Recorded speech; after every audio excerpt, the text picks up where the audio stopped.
સદગુરુ મહારાજની જય. આજે આપણે રાપર તાલુકાનો પલાસવા ગામ આવ્યા છીએ. રામજીભાઈની વાડગે આવ્યા છીએ. હા, રામજીભાઈની વાડે છે, નવઘણભાઈની વાડે છે, ભાઈઓ છે, અહીંયા આવ્યા છીએ. એટલે આ રામજીભાઈ છે એ તો ગુરુમુખી છે અને મળવા આવ્યા છીએ.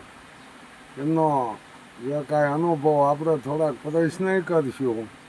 જે અમનો અનુભવ છે એ કહે છે. તો પહેલી વાત તો એ આવે રામજીભાઈ કે આપણે આ ગુરુમુખી થયા. તો ગુરુમુખી થયા તો ગુરુમુખીનું પરમાણુ શું?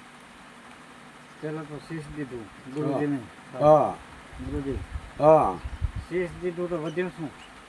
બરોબર. બરાબર ને? હા આત્મા તો વધે છે. બરોબર. એ હાલી રહ્યો ઘટોઘટ હા એ વધે છે. બરોબર. આત્મતત્વ ચિહ્નો અને સાધના સર્વે જોખી. તો કે આ આગળથી આપણે ઘણો આમાં કસરો નાખ્યો હતો. એટલે એ કાળમુખ ગુરુ ઉતારે અને પછી જે આપણને મળે છે અને ગુરુમુખ કહેવાય.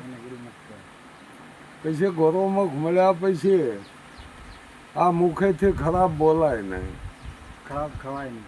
હા, ખરાબ ખવાય નહીં, ખરાબ સંભળાય નહીં, ખરાબ પીવાય નહીં.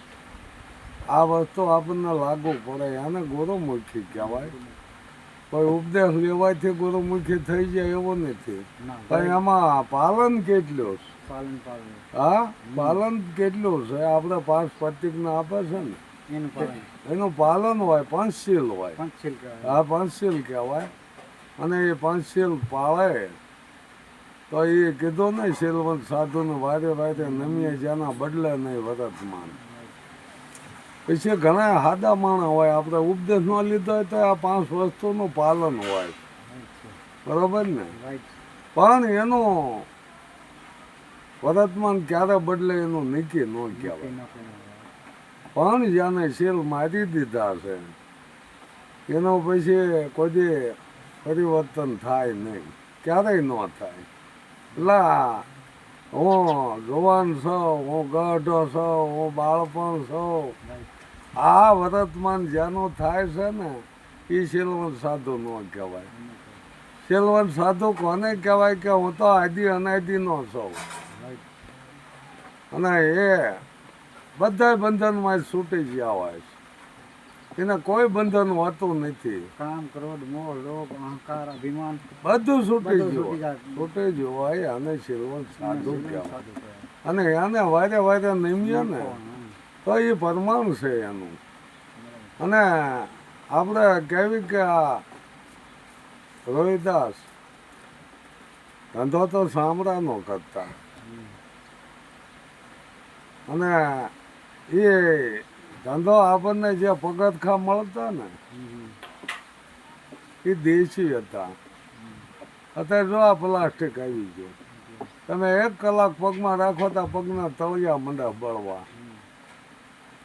તો કે આ બધું બનાવટી થયું છે. હવે પ્લાસ્ટિકને તો અત્યારે છે ને પાણીમાં ન વપરાય, પણ છતાં એ માણસ શિયા લઈ લઈને પીવે છે. કોઈ પરવાયુ પ્લાસ્ટિકમાં ભર્યું હોય તો એ પરવાયુમાં એ પ્લાસ્ટિક એનો તત્વ ભળાઈ જાય છે. માટીનું વાસણ ઉત્તમ કીધું. જોઈજો આપણે પહેલાં આપણા વડવા માટીના ઓલામાં રાંધતા, શાક બનાવે કે ખીચડી બનાવે તો એ માટીનું વાસણ હોય અને તાવડી માટીની ધોય રોટલા બનાવવામાં. અને એ મીઠાઈ મારી જાય. અને એ વખતે જો કે બધું ઓર્ગેનિક હતું. હવે તો આ બધું કેમિકલથી પકવવા માંડ્યા. પાકમાં કેમિકલ આવે, દવાથી, ખાતરથી પચવેલું હોય છે. એટલે એનો ભાવ ભજવે છે અત્યારે. અત્યારે આપણે ક્યાંક માણસ ક્રોધિત થઈ જાય વારે વારે, પણ શું કે એ અમુક તત્વ એનો ભાવ ભજવે. રજો ગુણ, તમો ગુણ, થતો ગુણ. 3 ગુણને જાણે એને સંત કહેવાય. હા, એને સંત કહેવાય. 3 ગુણમાં રહેવાનું છે સાહેબ. રજોગુણની થોડીક વાત કરો. રજોગુણ કોને કહેવાય? રજોગુણ એટલે અભિમાન ના હોવું જોઈએ, અહંકાર ના હોવો જોઈએ, મારો અનુભવ પણ સાહેબ. તમામ ગુણમાં આવે એટલે શું થાય? ક્રોધિત થાય આપણે. ક્રોધિત થાય. અને તમો ગુણ કહેવામાં આવે.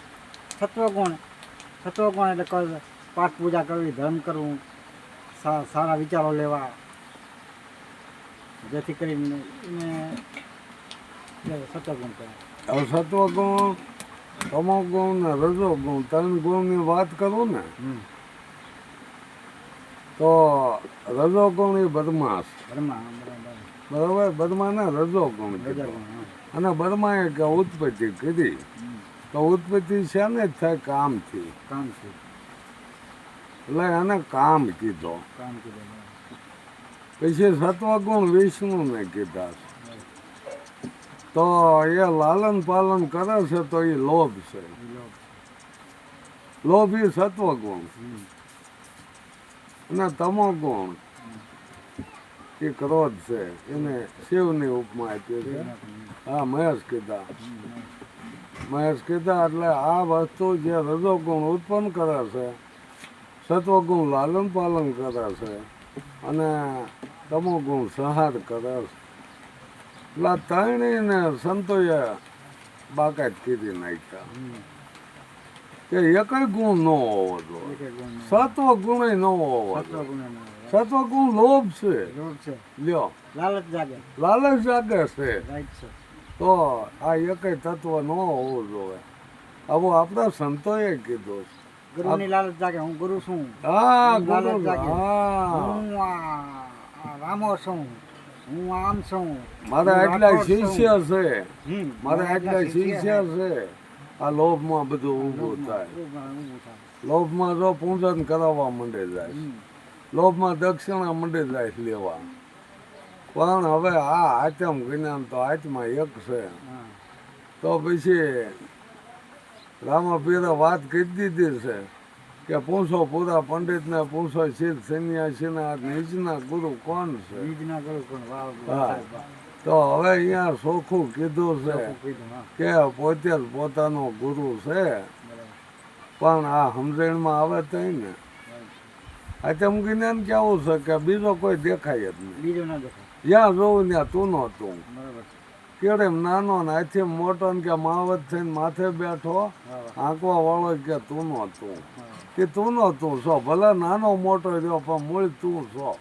આ ઘાટ નાનો મોટો છે પણ એમાં જે કાંઈ પાવર છે એ હરખો જ છે. પાવર કાંઈ જાજો થોડો નથી. આપણે ઝીરો બલ્બ લગાડો એના એ ફ્યુઝમાં એટલે હાવ ઝાંખો પ્રકાશ આપે. હમણાં એના અહીંયા ફોક્સ લગાવી દો એટલે હામાં ન ટકાય. પાવર તો એકનો એક છે પણ જેની જેટલી કેપેસિટી હોય એટલો પ્રકાશ આપે. એટલે એમ હા, અત્યારે જ્ઞાન ગણાય લે પણ જેવું કેપેસિટી હોય ને એવો પ્રકાશ મળે છે. પછી આપણે વાત કરે ગુરુ મહારાજ કે હવે તારી વિના બીજો છે કોણ કે છે ને, બરોબર ને? ત્યાં કબીર સાહેબે પુરાવો હતો, સુનલા બુનિયા આપ મુઆ ડૂબ ગઈ દુનિયા, તું સોદા દુનિયા ને કાંઈ નથી. બરોબર ને? તો આ જીવતા મરી જવાનું છે, મટી જવાનું છે. એને મરજીવા કીધા છે. એને પછી મરવાની બીક હોતી નથી. એ મરજીવા મોજ કરે. નકર તો મરવાની તો મોટામાં મોટી બીક. પણ એ મરી ગયો ગુરુ સાંઈ, પછી મરેલાને કોઈ મારી શકે નહીં. આવી સીધી સરળ વાત છે. છતાં સંતો તો આપણને પોકારીને કહી ગયા. પણ આપણને કેમ નથી સમજાતું? ખામી પોતાને ગોતવાની આવે, નક્કી પોતાને કરવાનું છે. હે, પોતાના મનને પોતે સમજાવીએ કે બીજા કોઈ સમજાય કોઈની તાકાત છે નહીં. એટલે આ તો સંતોના આધારે આપણે બોલાય ને બોલી નથી એકાદ પુરાવો લેવો જો ને બોલી એકાદ કાલે આપણને ઊભા રાખી દે કે આ તું જ્ઞાન ક્યાંથી લાવ્યો. હે, પૂજા એક પાખંડ નથી. પૂજા થઈ પાખંડ પાખંડ જ છે. પાખંડ તો તો આપણે વારે વારે કહેવી છે કે આપણને તરસ લાગી હોય તો એ જળની પૂજા કર્યા કઈ તરસ મટે નહીં. મટે ના માટે પીવો એટલે મટી જાય ને. પીવો એટલે માટે પૂજા ન કરો ને પી લો તોય મટી જાય. ભૂખ લાગી જમી લ્યો જમો તો ભૂખ મટે. તો ભૂખ ભાંગે. બાકી એ અન્નદેવની પૂજા કરવા બેહો કોઈ દી તમે ભૂખ ભાંગે નહીં. જમી લ્યો. કોઈ તમને જમીનનો ટુકડો મળ્યો હોય તો એમાં તમારે જે વાવવું એ વાવી મહેનત કરી અને એમાં અનાજ પકવી લ્યો છો. બરાબર. હવે ધરતીની પૂજા કરવા બે રહીશું નિપજ આવે પૂજા કરે. કોઈ પાક થાય નહીં પૂજા કરીએ. પૂજાનો કોઈ મતલબ નથી.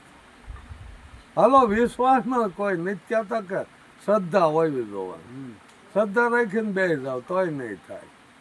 પણ આમાં બાપજી આપા કણે 200 વીઘા જમીન હોય હા તો એ આપણે 200 વીઘા જમીન આપણે ઉપદાન લ્યો તો આપણે લઈ એમાંથી કાંઈક મેળવી શકીએ. મેળવી શકે. અને આપણે એ 200 વીઘાને ખાલી પગે લાગીને બેઠા હોય તો એમાં આપણે શું ઉપદાન લઈએ? કાંઈ ન લે. ભૂખ્યા મરો. હા. ભલે 200 વીઘા જમીન તમારી પાસે હોય હાથ જોડીને બેસી દો ભૂખ્યા મરો. ભૂખે મરી.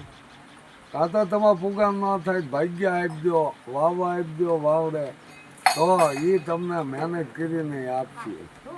પણ કોઈ જો ક્યાં તો પૂજા કરી આ કામ થાય શ્રદ્ધા કરી કામ થાય કોઈ કામ થાય નહીં. ઘણા ક્યાં વિશ્વાસ છે વાણ હાલે કહી દીધો પણ કઈ રીતે હાલે વિશ્વાસ છે વાણ એને હાંકવા વાળો જોવે. અને વિશ્વાસ વિશ્વાસ વિશ્વાસ છે હાલે. વિશ્વાસ મળશે ને તોડશે. તમે જોયો વિશ્વાસ તો તોડી નાખ્યા માણસો. શ્રદ્ધાએ માણસોને તોડી નાખ્યા છે. શું શ્રદ્ધા વિશ્વાસ ઈ અંધશ્રદ્ધા. વિશ્વાસ આપણે કેના માથે રાખો? પોતાના આત્મા ઉપર કે પોતાને શું કરવું એનો તમે વિશ્વાસ રાખો. તો આપણે સંતોએ એક વાણી કીધી દાસ ગરીબની વાણી કે ભજન કરતું ભજન કર ભજનથી ભવ પારશે. ભજન માટે પામ્યો તો મનુષ્યનો અવતાર છે.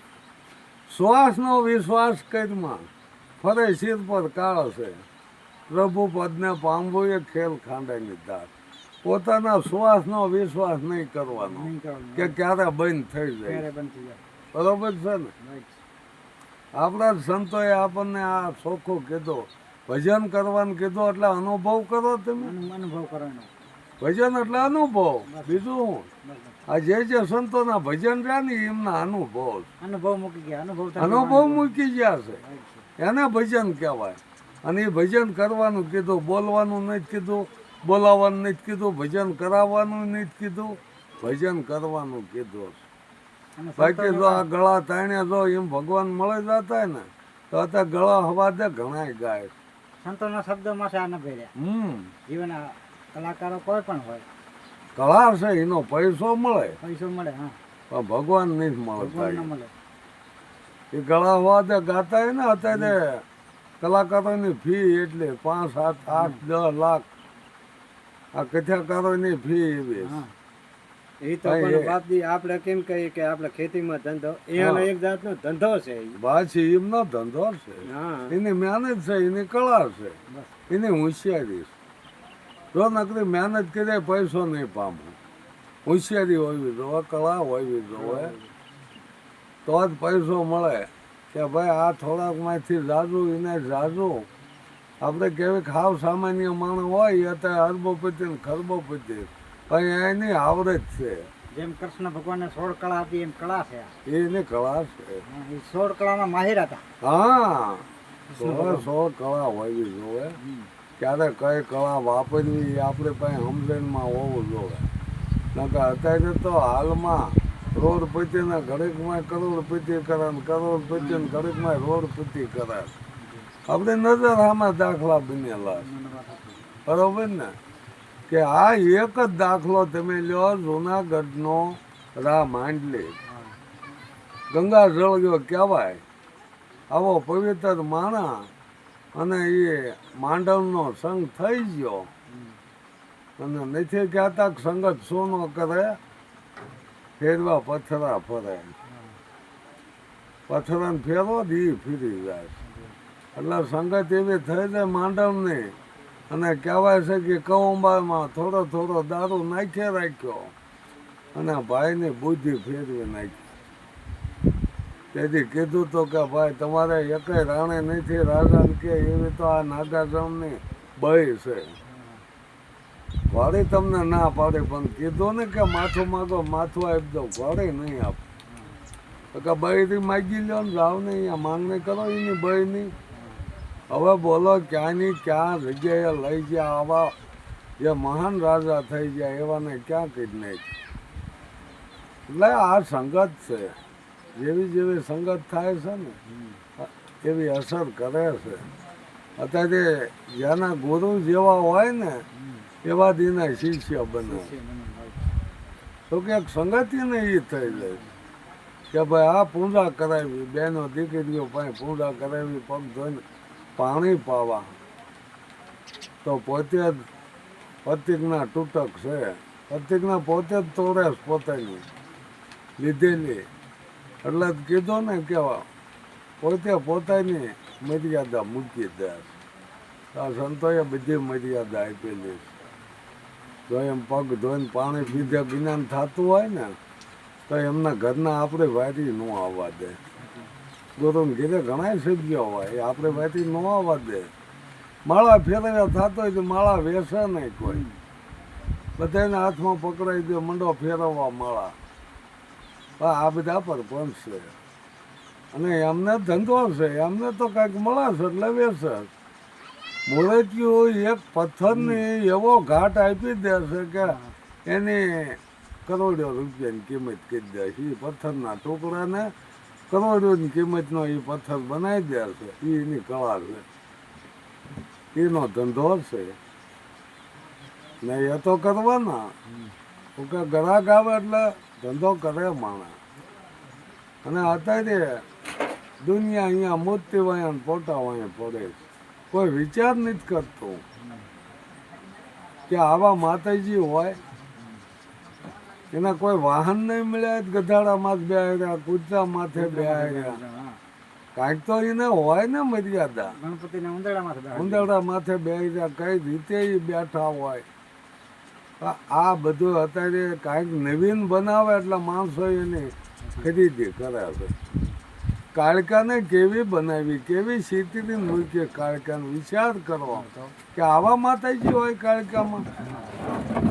એ માથે સગડીના જીભનો ડોડો નીકળી ગયો, મૂંડીઓ ધારણ કરીને. હા, મૂંડીઓનો હાથ ધારણ કર્યો. હવે એવા માતાજી ક્યાંય જોયા કોઈ? ઓલા હાથ કાપીને કટ જેવી ઘાઘરી હથિયાર લેવાની શું જરૂર છે? શું જરૂર છે? પછી માતાજી ભગવાન બધા હથિયાર થાય. તો સંતો તો હથિયાર મુકાવે છે. અને આ હથિયાર ઉપરાયા અર્જુનને ઉપરાયા, એનો પુરાવો છે. એને હથિયાર મૂકી દીધા કે આપણે આવું રાજ કરવું નહીં. છતાં કે ના, એ મરેલા તો ઉપર હથિયાર તો નિમિત્ત છો.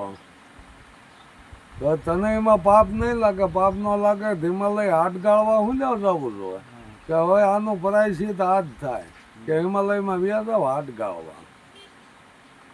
ધર્મ રાજા જુગાર રમાઈ લ્યો. બોલો, ધર્મ રાજા. હા, રજવાડું હારી જાય, એના ભાઈઓને હારી જાય, એની પત્ની હારી જાય, બધું હારી જાય. આને ધર્મ રાજા બનાવ્યા. કેટલું પરપંચ હાલે. વિચાર તો આપણે જ કરવાનો ને. હવે વિચારવાનું આપણે. લખી નાખ્યો, ખ્યાલ કઈ છે ને. મસા અવતાર કોઈને જોયો પેલો મસા અવતાર થયો? એ જોનારો જ કોક છે ને કે પેલા માછલીની પેદાશ થઈ. ઈ જોવાનો. જોનારો કોણ છે? એ જોનારો કોણ છે? ઈ જોવું જોઈએ ને. એ કોઈને જોયું પેલા માછલી જ બની એવું? કઈ જોવા વાળો એ છે ને. શિવજી રચના હતી. શિવજીની રચના કહો તો કોઈ કે શિવજીએ રચના કરી, કોઈ બ્રહ્માનું કીધું, કોઈ વિષ્ણુનું કે, કોઈ વિષ્ણુનું કહે. મુસલમાન વાળા એમના અલ્લાહ મૂસાનું કહે કે અમારે અલ્લાહ મૂસાએ આ બનાવ્યું. કોનું માન છે? અને પહેલો અવતાર મસા અવતાર થયો, એનો પુરાવો આપણને ખબર હોય. ખબર હોવી જોઈએ. સત્ય સંતો આગળ છે જવાબ એનો. એનો જવાબ છે છે જરા કે મનુષ્યની ઉત્પત્તિ ક્યાં છે? મનુષ્યનું બીજ જ માછલી નાદ જેવું. ગુંદમાંથી છે ગુંદમાંથી છે વિસ્તાર તો માછલી જેવું છે એનું માછલી બીજ. જેવું બીજ છે, રાઈટ છે. મનુષ્યનું બીજ માછલી જેવું.